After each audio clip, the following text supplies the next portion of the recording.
não ser efetivamente, será um falhanço muito grande. Muito bem, vamos então aos assuntos que elegemos para esta noite. A análise do relatório de desenvolvimento humano do PNUD referente a 2019 e a situação militar em Cabo Delgado. Vamos começar então por olhar para a situação militar em Cabo Delgado. Esta semana, portanto, porque a situação parece estar a sair do controle do Estado, há sinais cada vez mais preocupantes. Todos os dias recebemos mensagens com fotografias chocantes e vídeos de mortes e feridos a partir de Cabo Delgado. Já aqui discutimos várias vezes que ainda não parece haver uma clareza daquilo que de facto está a acontecer, quem são as pessoas que estão por trás desta insurgência em Cabo Delgado. O que é certo é que esta semana houve dois acontecimentos relevantes. A população amotinou-se contra militares em Muidumbe, e acusando-os então de não estarem a fazer o seu trabalho devidamente, e o comandante-geral da polícia veio admitir que os insurgentes tinham capturado uma viatura e um uniforme da corporação. Muito bem, Eduardo Lambrete, vou começar por si desta vez, queria ouvir o seu comentário sobre estes dois acontecimentos relevantes ligados ao Cabo Delgado. De facto, é bastante preocupante o que está a acontecer e nós, nos últimos programas, sempre colocamos esta questão de que quanto mais tempo este processo vai levando e não havendo nenhum esclarecimento ou nenhuma indicação clara do que se sabe, o que não se sabe, teríamos alguma dificuldade para podermos travar isto. Mas eu me lembro, no penúltimo programa que falamos deste assunto, eu colocava a preocupação de que a continuar desta maneira, nós teremos a população a perder credibilidade nas forças de defesa e segurança e, eventualmente, ao acontecer isto, a população não vai estar do lado das forças de defesa e segurança. Eu falei isto aqui e dava como exemplo uma realidade que está a acontecer no Congo, em que as forças da Aliança Democrática, que é um movimento de guerrilha, estão a começar a ganhar simpatias por parte das populações e a população está a se revoltar contra as forças das Nações Unidas, contra as forças governamentais, porque não estão a ver uma resposta àquilo que seria a garantia da sua proteção. E se isto acontece, nós teremos muito mais dificuldades de identificar e travar, por exemplo, as linhas de apoio logístico, porque se estas pessoas começam a ter, nem que seja por uma questão só de simpatias ou mesmo o medo o medo das populações que acaba lhes ligando a estes insurgentes, vai ser difícil perceber de onde é que estas pessoas estão a receber os apoios, qual é o caminho da logística, qual é o caminho dos financiamentos. E infelizmente, eu não queria que isto fosse verdade, mas infelizmente o que dizíamos há alguns dias está a acontecer hoje. Eu próprio fiquei chocado quando vi aqueles vídeos em que a população estava a escoraçar os militares daquela zona. Eu disse, bom, falamos disso há pouco tempo, mas não era nenhuma profecia, é simplesmente usando os exemplos de outros lugares onde situações similares têm estado a acontecer e nós aprendermos daquilo que está a acontecer nos outros sítios, para aquilo que está a acontecer no nosso próprio território. Infelizmente, não está a haver muita abertura, muito espaço para que este assunto seja tratado por várias pessoas. Eu me lembro que houve alguns cientistas moçambicanos que fizeram alguns estudos sobre a situação de Cabo Delgado. Eu não sei se de facto aqueles estudos foram tomados em consideração ou pelo menos tentar-se ver se haveria alguma coisa que se pudesse aproveitar. Mas, pelo contrário, o que eu me apercebi logo no começo, quando esses estudos foram levados, foi uma tentativa de desqualificar tudo o que estava sendo apresentado naqueles estudos. Mas nós sempre insistimos em dizer, temos sempre que aprender com alguma coisa. Não há nenhum estudo que ele é mau do começo até o fim. Há alguma coisa que se pode aproveitar. Eu queria aproveitar a oportunidade aqui para dizermos que o caminho da força nunca vai nos levar a solução efetiva do problema que nós queremos, porque estamos a lidar com pessoas que não conhecemos, estamos a lidar com pessoas que não sabemos quem é que está por detrás deles, de onde é que eles recebem todo este apoio. E agora começam a se abastecer com os meios do Estado. Portanto, se os insurgentes começam a circular com viaturas do Estado, com uniformes das Forças de Defesa e Segurança, aqui a situação fica mais complicada. Porque como é que as pessoas, como é que as próprias Forças de Segurança, de Defesa e Segurança vão reconhecer? É lógico que há uma característica, são jovens, alguns deles se nota claramente que não são pessoas treinadas com a disciplina das Forças de Defesa e Segurança, mas o fato deles se fazerem movimentar viaturas da polícia com uniformes das Forças Armadas, isso já complica ainda mais. E o acesso a estes meios vai facilitar a mobilidade deles nessas zonas. Portanto, eu quero acreditar e quero dar este voto de confiança às nossas Forças de Defesa e Segurança, que tenha sido apenas algum problema que aconteceu no terreno, no campo de batalha acontecem surpresas e que se perderam aquelas viaturas, mas que não seja uma indicação de que de facto os insurgentes estão com tanta força a ponto de começarem a capturar meios do Estado. Porque se é esta a situação, então precisamos de encontrar uma outra alternativa.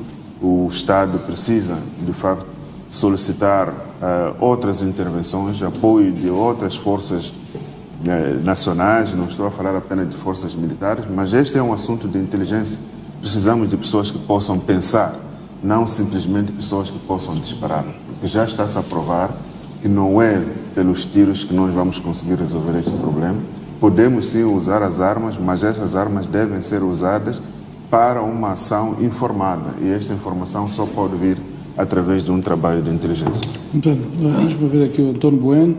O que é que significa para si estes dois sinais?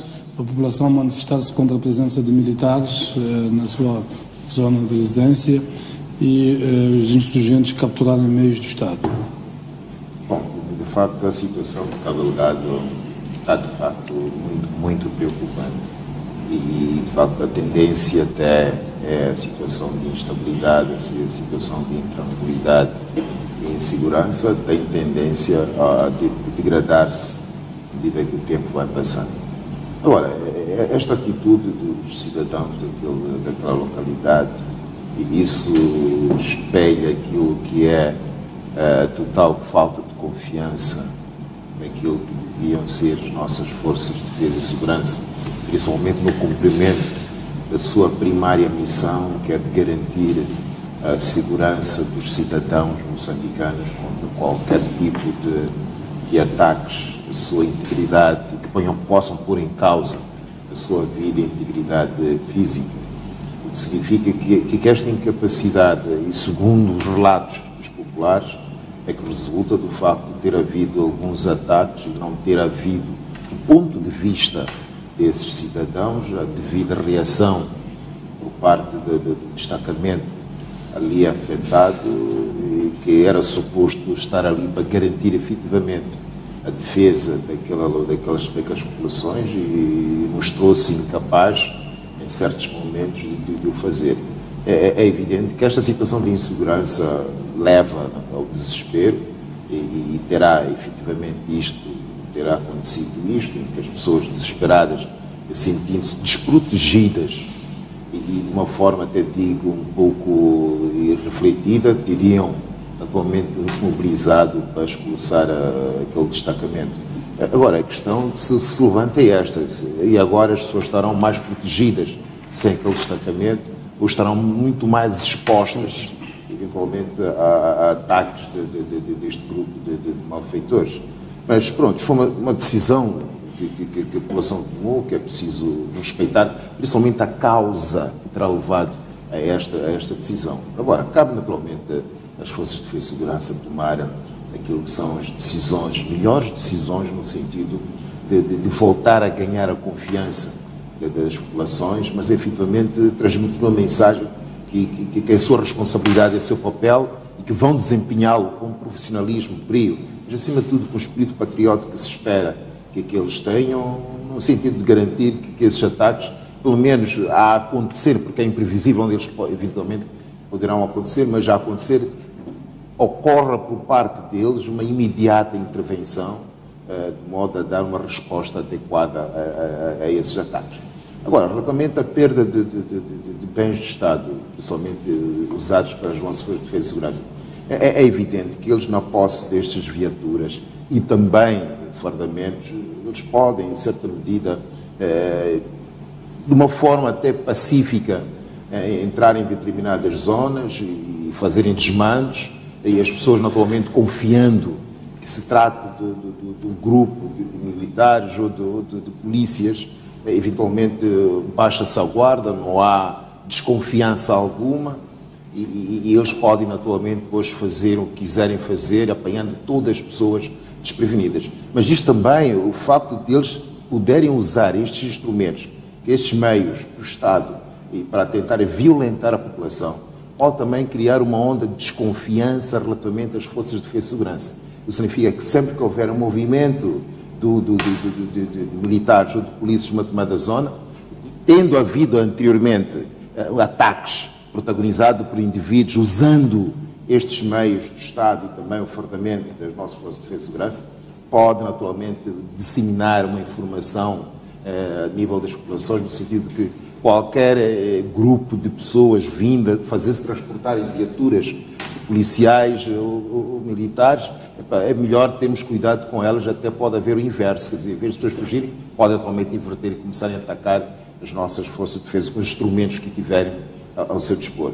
Agora, é importante, efetivamente, que tem que haver, e já temos apelado isto várias vezes, uma estratégia, ou nem que seja uma alteração radical daquilo que têm sido as estratégias montadas até então, porque e também é difícil saber se efetivamente as estratégias montadas estão a produzir efeito ou não, porque a informação que nos chega ao nosso conhecimento é diminuta, é escassa, exato. Então é difícil avaliar efetivamente o que é que está a acontecer no terreno, mas e só temos informação vinda apenas de uma das partes, principalmente as partes afetadas por esses ataques, e até agora não recebemos nenhuma informação atualizada por parte das nossas forças de defesa e segurança, mais concretamente dos ministros responsáveis pelas áreas de defesa e segurança, porque sim, eu acho que nós, como moçambicanos, merecemos não precisamos ter informação detalhada, informação sobre o que é que são as operações militares e de inteligência, isso naturalmente ninguém o faz, mas uma informação para que o público possa, no mínimo, saber, receber do próprio governo informação relativa à situação de cada delegado, sim, nós merecemos. Sr. Gonguaro, pela sua leitura destes sinais que nos chegam a partir de Cabo Delgado.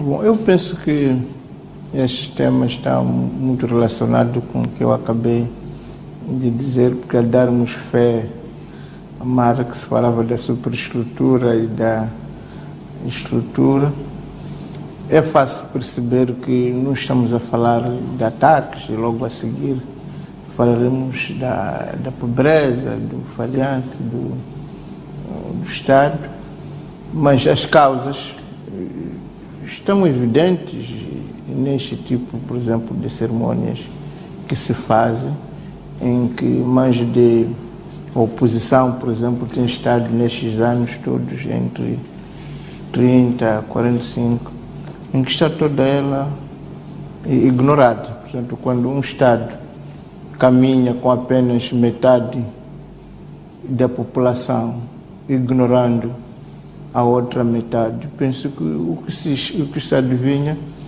serão sempre esses falhanços. Portanto, para dizer que aquilo que estão a dizer os colegas é bastante sério, aliás, já foi dito por Obama em relação à guerra que os Estados Unidos tinham mais ou menos com Cuba. Estamos há 50 anos a usar as sanções e não estamos a ter sucesso. Calhar chegou a altura de pensarmos de forma diferente, para dizer que nesta guerra, como nas outras de 2012, de 92, as outras guerras todas que nós temos tido, sempre a resposta tem sido uma resposta militar. E o que a gente vê é que às vezes o governo tende a ganhar, às vezes os opositores. Portanto, estamos praticamente num círculo vicioso e a própria população às vezes inclina-se para esta, às vezes se inclina-se porque está num contexto de sofrimento, de tristeza. Primeiro, as pessoas que vivem naquele distrito em Cabo Delgado, independentemente da sua cor partidária, já não podem ter nenhum projeto econômico do futuro, porque tudo será queimado, porque não há uma correta circulação de pessoas e bens, portanto estão a ser reduzidos à penúria, e quando isso acontece naquela zona, todos nós, pelo menos que nascemos antes da guerra de 16 anos começar, sabemos que isso começa ali, mas vai se alastrando, e daqui a nada estaremos todos de tangas a ser refugiados aqui e acolá, a sermos os coitadinhos do mundo. Portanto, parece-me que há evidências claras de que nós precisamos de recomeçar de novo, de usar outras estratégias, porque repare que quando isso acontece para alguém que é ligado à oposição, a tentação será levar isto, digamos, para mostrar ao governo que é falhado, que não é capaz, e o governo também vai. Então, estamos praticamente esses 40 anos nestas coisas de nos acusarmos uns aos outros, mas somos falhados que os outros, mas a verdade é que o resultado final é isto que estamos a ser dado a ver. Portanto, parece-me que esses dados deviam nos levar a percebermos que as lógicas de exclusão, as lógicas militares, não têm resolvido aquilo que tem sido o problema dos moçambicanos. É por isso que eu comecei por dizer que o próprio chefe do Estado se apercebeu desta realidade, é por isso que na sua tomada de posse falava da inclusão, falava de que era o empregado do povo, mas infelizmente chegamos no final da legislatura, vemos que estamos realmente perante o patrão e não do empregado, que se reúne apenas com os seus amigos e enteados, deixando todos os outros de lado. Então, parece-me que devia, se calhar, se aproveitar esta ocasião de estarmos num recomeço, porque é fim de uma legislatura e o início de outra legislatura, para começarmos a dar uma outra forma de olhar a questão, por exemplo, de inclusão, a questão de olhar a todos. Sabemos que o país está a ser atacado, a pátria está em perigo. Então, pelo menos nós que vivemos nos mesmos espaços, devíamos nos unirmos mais para tentar enfrentar um ataque que é comum a todos, porque seja do governo, seja da oposição, aqueles insurgentes não escolhem, atacam a todos, e essas pobrezas atingem-nos a todos igualmente. Então, sequer há uma necessidade de nos unirmos efetivamente para enfrentarmos estas ameaças. Pelo contrário, o que nós temos visto é que quanto mais ameaça, mais falhanços, há uma tendência de nos desunirmos mais, de nos atacarmos mais e abrirmos, evidentemente, alas para que esses ataques possam ter êxito, estes insurgentes possam cada vez a crescer. Portanto, na minha ótica, chegou, se calhar, o momento, e é este momento, em que devíamos repensar o nosso país, devíamos nos unir, devíamos pensar de outra maneira e não continuarmos nessas guerrilhas e guerrinhas, porque acredito que isso nos últimos ataques tem havido reivindicações por parte do Estado Islâmico, que coloca nas redes sociais, reivindicando claramente os ataques de quem tem ocorrido em Cabo Delgado, o que indicia haver de facto uma forte componente externa de financiamento destes ataques. Estaremos já na lógica do terrorismo à escala global como nós o conhecemos, António Bueno? Bom, eu acho que temos também discutido, falado muito sobre este aspecto, que é importante que nossos serviços de inteligência façam aquilo que executem com profissionalismo, aquilo que é a sua competência legal e, acima de tudo, constitucional, que é de, naturalmente, recolher a informação pertinente, adequada, trabalhar essa informação de modo a que os órgãos decisórios do Estado possam tomar as melhores decisões conducentes a garantir a defesa do próprio Estado, a segurança do Estado, mas acima de tudo a defesa da integridade territorial e também garantir aquilo que é a vida e a segurança das populações. E de certeza essas coisas não acontecem por acaso. Há sempre dados, alguns factos que vão ocorrendo. Aparentemente, para nós, os leigos, em matéria de segurança, nós não podemos até não dar o devido valor a esses factos, porque não somos especialistas nessa área, mas as pessoas que trabalham nessa área têm a obrigação de saber, efetivamente, interpretar devidamente esses fenómenos, esses factos, alguns factos praticados, e depois de fazer as devidas conexões, para depois chegar-se à conclusão relativamente o que é que pode vir a acontecer, desenhar diversos cenários e preparar antecipadamente as respostas. É evidente que nós, aparentemente, estamos em tranquilidade, aparentemente, repito, em tranquilidade, e até pode ser precisamente por causa do trabalho destas pessoas que, eficazmente, dia e noite, fazem muito bem o seu trabalho. Mas nesse aspecto, quer dizer, era previsível, há alguns anos atrás, que Moçambique, dada a fragilidade, a porosidade, em primeiro lugar, das suas fronteiras, mas acima de tudo, pela avalanche de muitos cidadãos estrangeiros, é Moçambique de diversas origens, e grande parte deles até indocumentados, e grande parte deles até preferirem estabelecer-se em determinadas partes deste país, alguns até fugindo a qualquer tipo de controle das autoridades moçambicanas, ou no caso de, eventualmente, as autoridades puderem exercer algum controle, também aquilo que é a fragilidade das pessoas, dos agentes do Estado, digo fragilidade e permeabilidade relativamente a alguns atos de corrupção que facilmente fecham os olhos e deixam as coisas acontecer.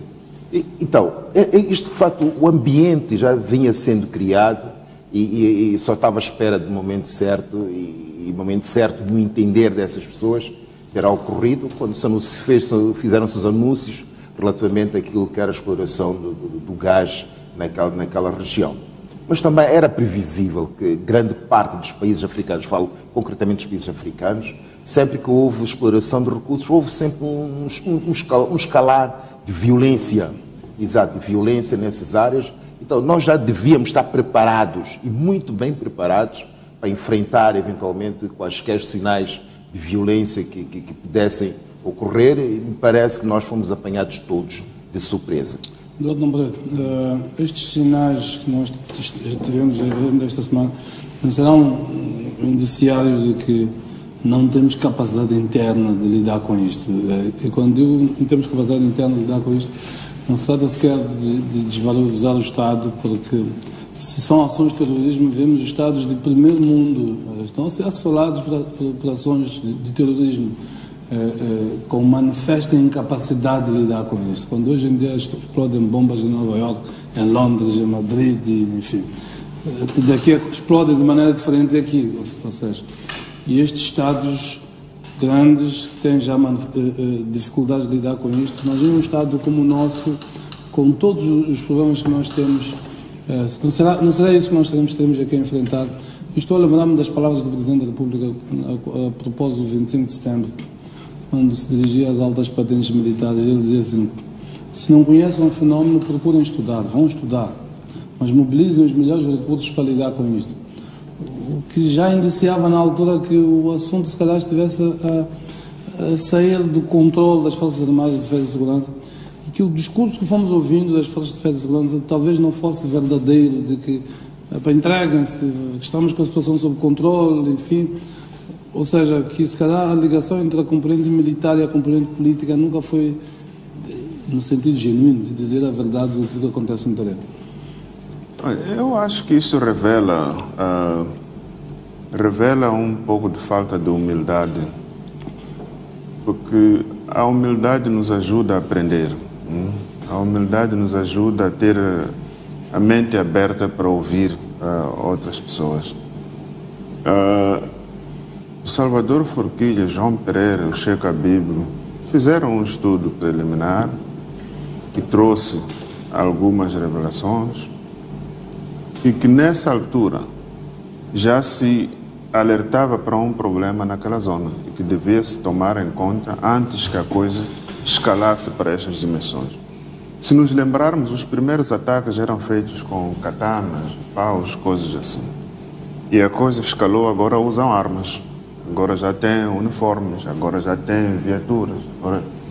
Portanto, de uma coisa pequena e que aparentemente se identificavam algumas causas possíveis que poderia ter-se feito a abordagem nesse... E nós aqui no programa também dizíamos, não vamos menosprezar isto e dizer que isto não é nada, porque os grandes conflitos sempre começaram pequenos e depois foram evoluindo.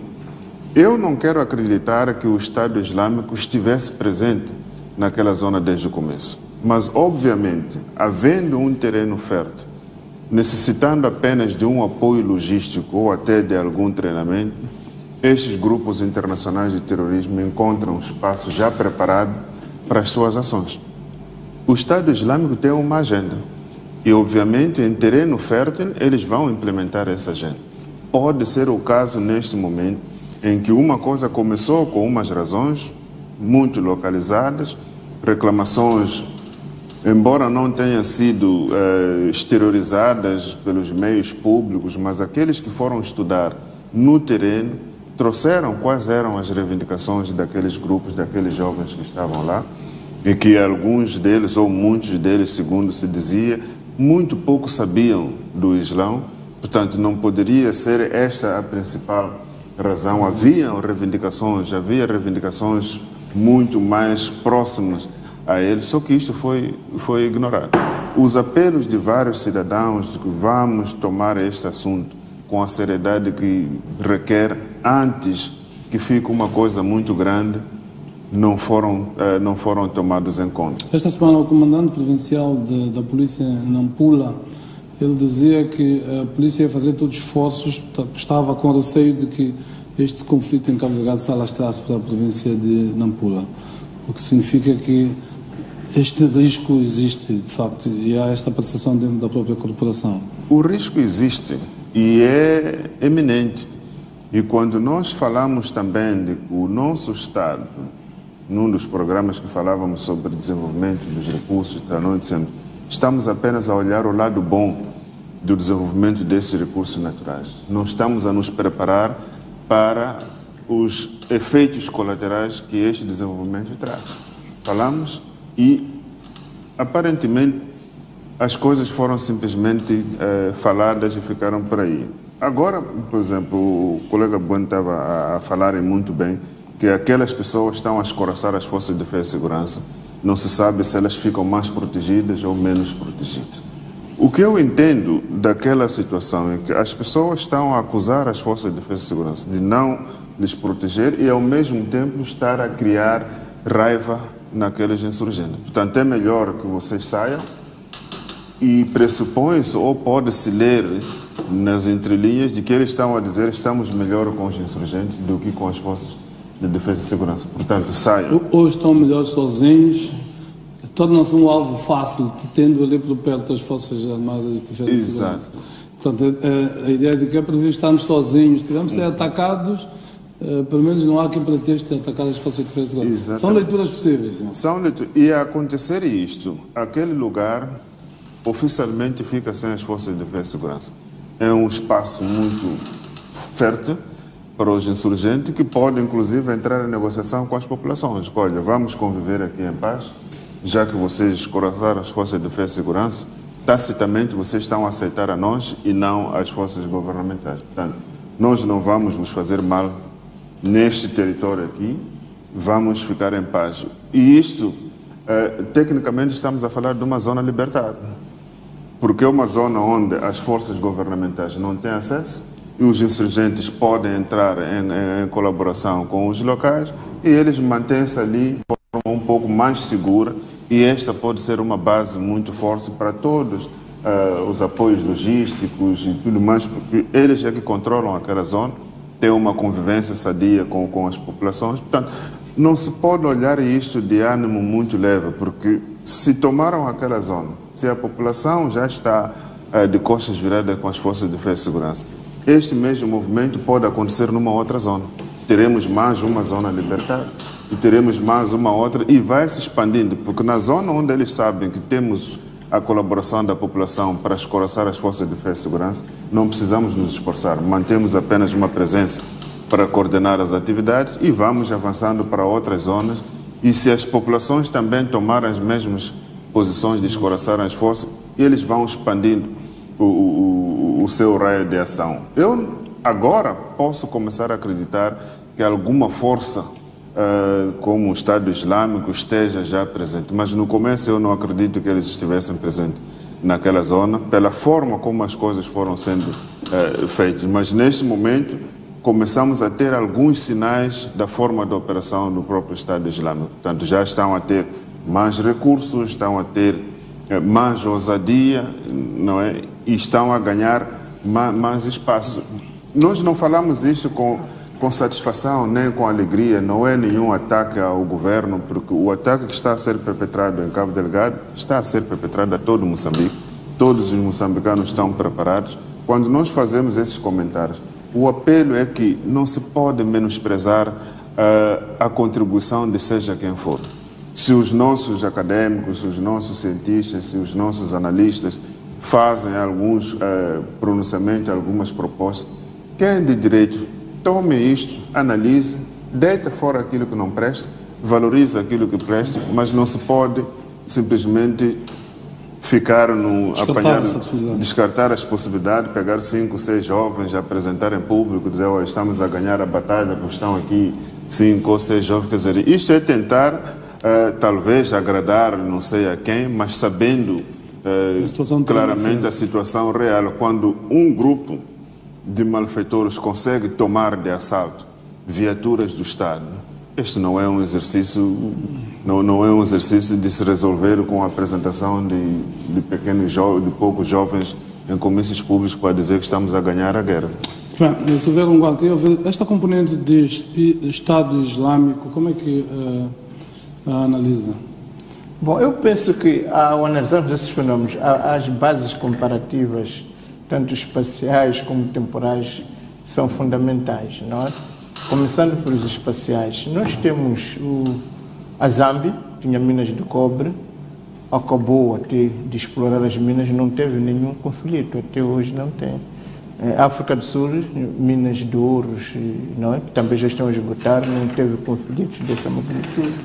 O Botswana tem minas de diamantes, que vem explorando já há muito tempo, não tem esses, né?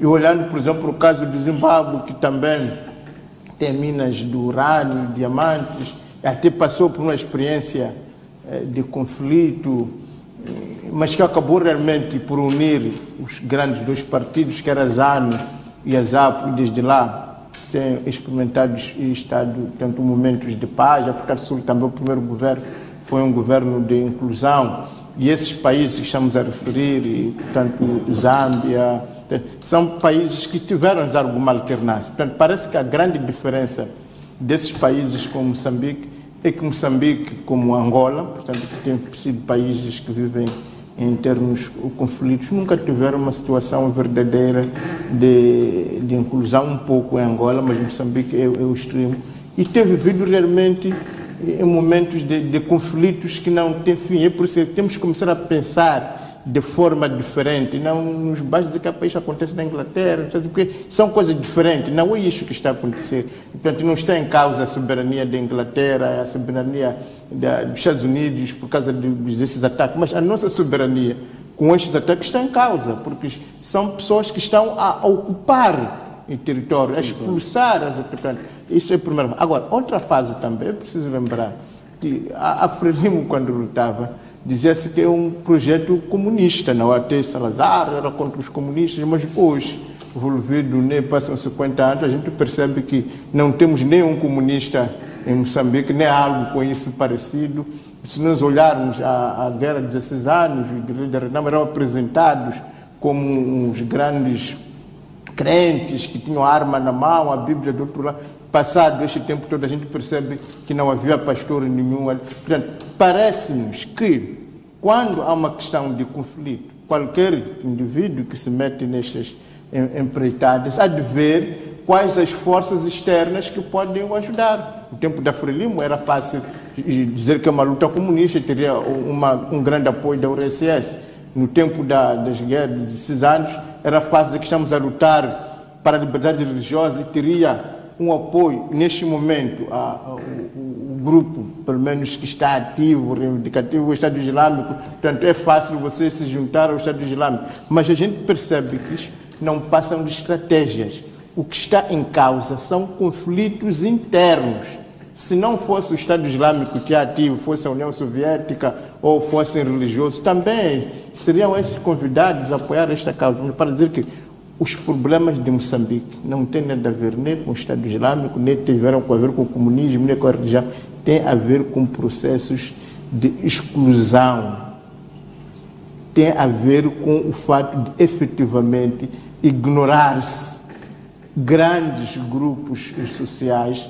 E eu acredito que no dia que nós aprendermos isto, no dia que realmente estarmos todos juntos, haverá sempre ataques, haverá sempre insurgentes, mas a nossa capacidade de enfrentá-los será maior. Não estamos a dizer que é para expor-se a lastrar até na Nampula, se já há ataques na zona centro, não é? Se há relatos de haver homens armados aqui em Mbani, no sul, em Funhalu, portanto, parece que nem precisamos estar à espera de alastramento, porque o alastramento já existe, não é? O que vai acontecer é que cada vez as frustrações das pessoas com esse processo vão crescendo até as pessoas tomarem efetivamente. Parece-me que este momento é um momento de um recomeço. Devíamos virar a página, dizer assim, até agora vivemos em conflitos, em suspeições, em ataques mútuos.